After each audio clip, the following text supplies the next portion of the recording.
Your Honor, I have given, and Your Honor has provided me previously with a generous opportunity to be heard on this, but I do need to cover some points with regard to the matter. I was hoping to avoid doing this, but given what we just heard, it needs to be done respectfully. As Your Honor knows, we have submitted this motion, and as part of the motion, it really consists of two parts.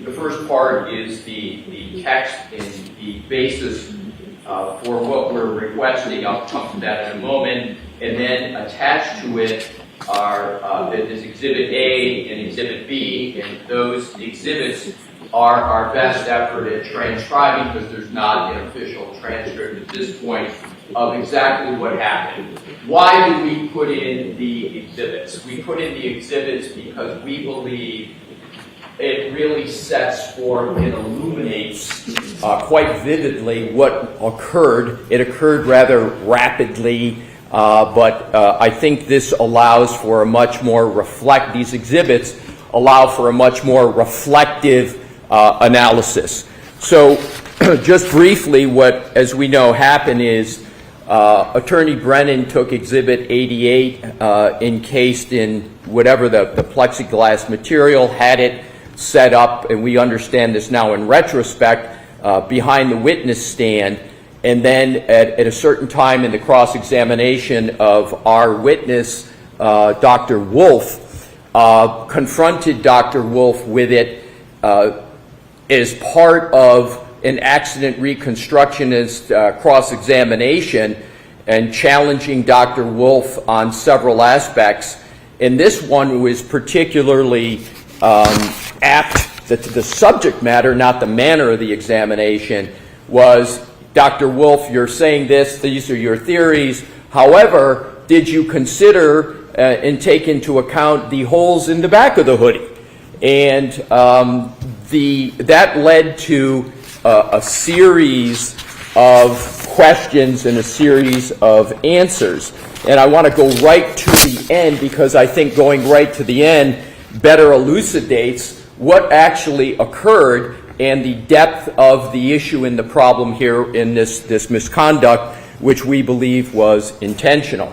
Specifically, the end is, we know, and I believe it is completely undisputed, that the holes in each and every hole in the back of the hoodie was caused by the criminalist, a witness in this case, Ms. Hartnett, who made those cuts as part of her analysis. And that was in May of 2023, long after the alleged incident of January 29, 2022. So that's sort of the end, undisputed. Now let's go back to what happened in the examination, the cross-examination of Dr. Wolf. So he's confronted, and I think, we put in Exhibit A and B of it, but what is particularly striking is on page 7 of Exhibit A,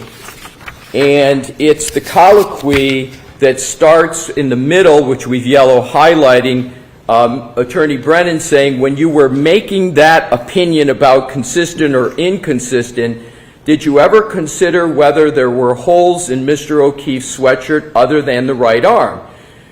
Dr. Wolf started to answer, well, I know that there was cutting to, and I emphasize cutting, and then he was cut off by Attorney Brennan, and Attorney Brennan said, may I approach and receive the exhibit, Your Honor? And we note that in the context of many other statements in this regard as to what happened. So now this comes to the requested relief, and I'm going to move to the part of the argument, Your Honor, that we believe respectfully compels what we're requesting. So now I want to just state what we request. We believe what we've requested is quite modest given what happened. And our proposed curative instruction is on page 2 of our motion. It states, During the cross-examination of Dr. Wolf, Mr. Brennan asked Dr. Wolf about holes in the back of the sweatshirt, Exhibit 88, falsely insinuating that those holes were sustained on January 29, 2022 from a fall backwards. I instruct you that those holes were not present on January 29, 2022. Those holes were made by Maureen Hartnett, a criminalist at the Massachusetts State Police, I've got the acronym MSP, Crime Lab, in the course of her inspection and sampling of the clothing on May 18, 2023. Dr. Wolf correctly testified that those holes did not come from any alleged event on or about January 29, 2022. Please juxtapose that with regard to the instruction Your Honor had given, which was a sentence, so, jurors, I instruct you that those holes were made by the criminalist, Ms. Hartnett, during the course of her inspection and sampling of the sweatshirt. Didn't I include the date you requested, the May 18th date? I thought I did. You know, Your Honor, I think the answer is no, but because I'm doing it from memory and I don't... This is not an official transcript, right? Exactly, Your Honor, so I can't say it with certainty. I don't believe it was. Okay, because that date you told me was important to you, right? Among other factors, the date was important. It's May 18th, right? Yes, Your Honor. Okay. Go ahead. And so, Your Honor, I believe what is fair in the analysis and as objective as I can be here is, I think the curative instruction has to tether to and relate to in its details the degree of what happened. This was on a very significant topic, accident reconstruction, a significant piece of evidence, the hoodie. There's been much discussion among many expert witnesses about this hoodie, what it stands for. There's been videos on it. You know, our position, the hoodie in a proper accident reconstruction would be completely unaffected by any alleged motor vehicle incident.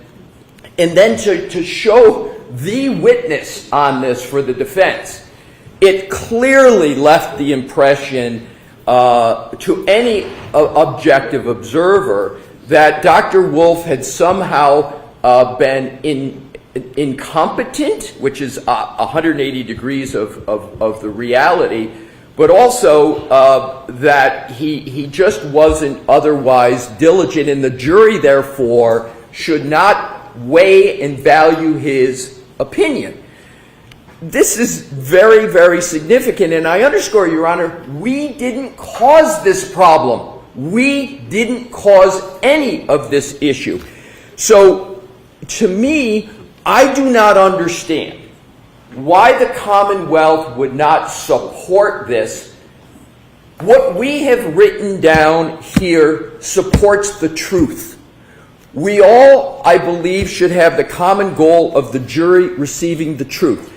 I looked at the jury, I'm no soothsayer or mind reader, but I looked at the jury and they looked confused when I looked over at them, but I think even aside from looking at a jury, what Your Honor did in good faith, I don't believe is clear enough on this key issue, and I'm not understanding why there would be any real contest over making it clear to the jury on this very important point. The defense, to my point of being measured at the time and being measured now, we could be requesting a lot more statements about what occurred. And I've been in situations in other trials where things have happened and there's been many more significant things stated. So in conclusion, Your Honor, the defense not having contributed at all to this issue, the significance of the issue, the significance of the error, it's undisputed about the error, to me, respectfully, all augurs for more clarity here. And the final point, there's two issues here. There's the fact of when these holes occurred, these cuts, and how they occurred. That's one bucket. But the second bucket, which is not in the current instruction is our expert witness, Dr. Wolf, and the impression left upon him. And that is why we have the language in there, again, we believe quite measured, just the sentence at the end to take care of the harm to our witness with regard to what occurred. So, therefore, Your Honor, we respectfully request that this be given so that the jury has a clear and complete and truthful understanding of not only what happened, but also to make sure that it is what's created for the jury is accuracy, hence truth can be concluded. Thank you, Your Honor. Thank you. I do just want to point out one thing. It was not objected to at the time it came in. That's my only comment. I will consider this. I'm going to hear from Mr. Lally. I will consider this. What is it that was not objected? The testimony was not objected to. I didn't hear this until I think after another witness. Your Honor, if I could just thank you for raising that. 10 seconds for that. I will, and I made this point the very time that I made the argument last time. We were not shown that Exhibit 88 in the encasement. It was behind the witness. We didn't even know that it was behind the witness. So what happened was Attorney Brennan went up, retrieved it, and immediately went to the witness with it, showed it. We couldn't even see what was happening. There was no physical nor other ability for us to object at the time. So I appreciate you giving me the opportunity to respond to that. All right, Mr. Lally. Very briefly, Keep your voice up, please. yes, very briefly. I'm not going to get into a belabor the point as far as the back and forth about conduct of counsel. During the heat of trial, during the heat of the extended exchange with a witness on the stand, things can happen, mistakes can be made. It was recognized, acknowledged, and accepted as a mistake. There were numerous offers by the Commonwealth to offer a stipulation as to the truth as far as the evidence is concerned that were rejected by the defense. They wanted the curative instruction. They got it contemporaneous with when the evidence came in. There have been many instances of similar type conduct that didn't result in a curative instruction, and to accentuate it further in the final charge to the jury is simply improper. It was a situation that arose as far as whatever misstatement was made at the time, as far as whether it's from the testimony from the witness or the question from counsel, was immediately remedied, was taken care of. I don't think that there's any confusion by the jury, and furthermore, as I indicated, the Commonwealth offered a stipulation at the time that this occurred, which was essentially rejected by the defense. They got the curative instruction at the time. That is all that is required. It is more than sufficient, and it doesn't need to be accentuated or addressed further in the final charge. Okay. So I'll consider it, Mr. Alessi. Okay. Thank you, Your Honor. All right. Anything else? Two things I'd like to talk about for scheduling. The jurors get here early. I'm going to ask if the court officers to call the jurors and ask them two things. To ask them if they can get here a little bit earlier so that we can all be in the courtroom at 8:45 ready to start. So things take a little while generally. That will assure us the closing arguments will start right at 9, maybe a few minutes earlier. The goal would be to hear arguments from both counsel and then take an early lunch break. I would ask that counsel plan on just a half an hour lunch break. I'd like, the point being, I want the jurors to start deliberating. I don't want to end the charge and send them home for the weekend. That's not fair after they've waited so long. So a short lunch, you're free to stay in the building, and court officers will help you with accommodations for that. But a short lunch, and then I'll come out and do the charge. And then at least, hopefully, there'll be some time for them to deliberate. I'm going to ask the court officers to call the jurors to see if they can stay as late as 5 o'clock or 5:30 tomorrow night. I just don't think it's fair after they've sat through so much of this trial with the various delays that we've had, to not let them start deliberating. We have no objection to that. One request we have, Judge, is during the last trial, during deliberations, the court had asked us to be within 5 minutes of the courthouse. My office is about 10 minutes away.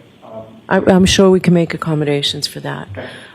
But at some point, we may have to talk about security issues. So a lot may depend on that. Understood. All right. Does the Commonwealth have any objection to that schedule? No, Your Honor, none at all. All right. So we'll see counsel in here no later than 8:30 tomorrow morning? Sure. We'll counsel here at 8:30. All right. Thank you. All rise to the court, please. Is there already one of these? Like, are we swapping? Yes. Goodbye.